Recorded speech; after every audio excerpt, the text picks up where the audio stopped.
Hi, it's Mike Toledo with the Toledo Group. Today I wanted to talk to you a little bit about the differences in properties, right? Like what's the path of property purchase? So usually how it works is you live at home with your parents and then one fine day you move out, and usually that's into an apartment. And then you're in an apartment, you have a community laundry, you probably don't have air conditioning, maybe you have one or the other. From there, the next step is a condo, right? Because a condo is ownership, but it's kind of like an apartment because it's in a building. You have enclosed hallways, elevators, neighbors above you, neighbors below you, neighbors to the left and the right. It's not too dissimilar to an apartment building, but the difference is 20 units, you hold a 1/20th interest in the building as a condo owner.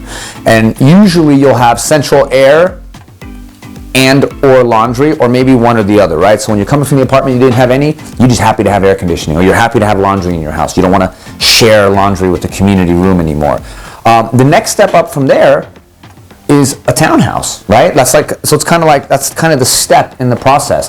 Why is a townhouse the next step? Well, townhouse is not too dissimilar to a condo in the sense that you own a percentage interest in the complex, right? We're presently in a townhouse right now. It's a 10-unit building. We hold a 1/10th interest in this building. But what's the difference here versus there? The difference in a townhouse versus a condo is that a townhouse is multiple stories, and I have no neighbors above me and I have no neighbors below me. I have a neighbor on either side, but below me I have my direct access garage with sometimes there's a bonus room, and that leads me directly into my property, right? So you're like, oh, I have an apartment, I just want to have laundry. You get to a condo, and then in a condo you're like, oh, I just would love to have some open space. No neighbors above me, no neighbors below me. So if you can't make the purchase transition to a single family, a townhouse is kind of that in between, right? Some townhouses have an outdoor space. We don't have an outdoor yard in this townhouse, but we have an outdoor patio. Every time I open my door, I'm in the open air. We have what we consider in LA or even on the East Coast a walk-up, right? You can just walk right up to my door. There's no security gate to come in. There's no security door. There's no large community garage. We have our own private garages. That's the stark main difference between condos and townhouses. And then, of course, from there you move on to single-family houses, right? Single family is the goal, right? The final goal, so to speak, but not for everybody, right? So why? Well, with the single-family house, it's yours. You own the property. You own the house. A 100% interest in the house. So that means you have a 100% interest in the roof. You have a 100% interest in plumbing. You have a 100% interest in electrical, HVAC, sewer, and any other issues that might come up. So a lot of folks that we know will tend to want to be in the condo townhouse scenario first because they just don't really want to deal with the maintenance of it, right? They work, and I don't really have time to fix the yard. I don't want to have a garden. I'm not interested in replacing the whole roof. You know, I like the idea that we're sharing the cost 1/10.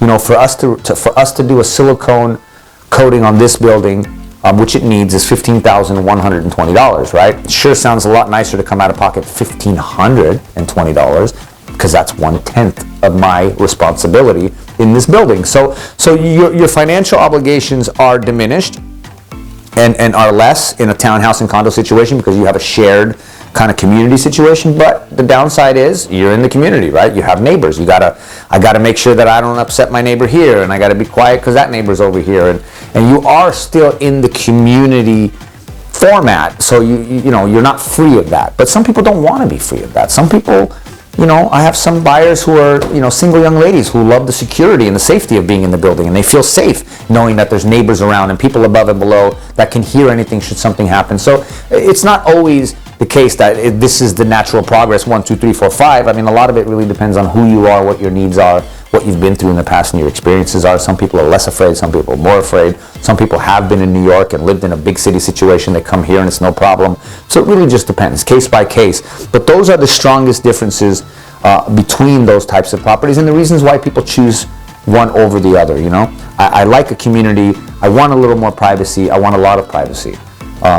And usually it's cost, right? Cost of maintenance, 100% your cost on a house, and just a percentage interest in townhouse and condos. It just makes it financially palatable, and you're just not taking on as big of a responsibility.